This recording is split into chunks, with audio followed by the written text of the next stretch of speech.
Hello friends, welcome to our coaching centre. आपनालोके যদি চেনেলটোত নতুনকৈ আহিছে তেনেহলে চেনেলটোক সাবস্ক্রাইব কৰিব আৰু ভিডিঅটো প্ৰথমৰ পৰা শেষলৈকে চাব। চাওক, Assam and its people part 13 হয়।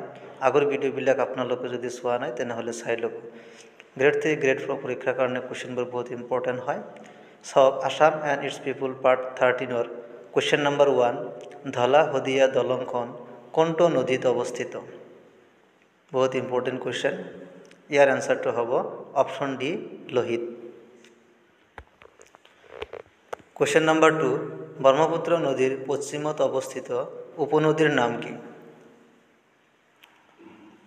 ইয়ার এনসারটো হ'ব অপশন বি, হনকোখ নদী। কোয়েশ্চন নাম্বার 3, উত্তর পূব সীমান্ত রেলওয়ের মুখ্য কার্যালয় কোত অবস্থিত? ইয়ার এনসারটো হ'ব option D, Maligaon. Question number 4, অসমে ইয়াৰ আন্তৰ্জাতিক সীমা কিমানখন দেশৰ সৈতে ভাগ বতৰা কৰে? ইয়াৰ এনসাৰটো হ'ব অপশন বি, 2খন। কোয়েশ্চন নম্বৰ 5, কোনটো জিলাত চাহ বাগিচাৰ সংখ্যা সৰ্বাধিক? বহুত ইম্পৰ্টেণ্ট কোয়েশ্চন হয়। ইয়াৰ এনসাৰটো হ'ব অপশন এ, ডিব্ৰুগড়।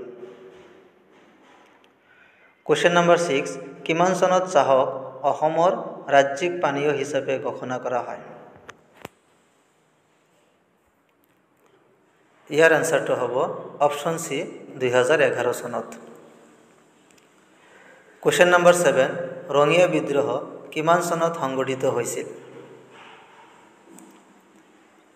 ইয়াৰ এনসাৰটো হ'ব অপশন বি, 1893 চনত। কোয়েশ্চন নম্বৰ 8, প্ৰাগজ্যোতিষপুৰৰ আদিম ৰজা কোন আছিল? ইয়াৰ এনসাৰটো হ'ব option D, Mahiranga Danav. Question number 9, ভগদত্তৰ জীয়েকৰ নাম কি আছিল? ইয়াৰ এনসাৰটো হ'ব option B, Bhanumati. Question number 10, Borbarua আৰু বৰফুকন পদ কোনে সৃষ্টি কৰিছিল? এই কুৱেশ্যনটো APSC প্ৰিলিম 2014ত আহিছিল।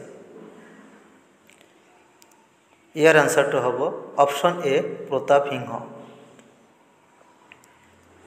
কোয়েশ্চন নম্বৰ 11, 1857 চনৰ চিপাহী বিদ্ৰোহৰ সময়ত আহোম ৰজা কোন আছিল?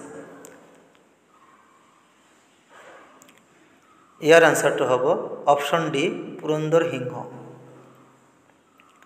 কোয়েশ্চন নম্বৰ 12, 1942 চনৰ স্বাধীনতা আন্দোলনৰ অসমৰ প্ৰথম শ্বহীদ কোন আছিল?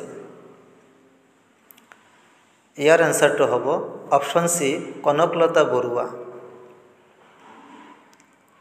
কোয়েশ্চন নম্বৰ 13, আধা লেখা দস্তাবেজ নামৰ গ্ৰন্থখনৰ ৰচক কোন?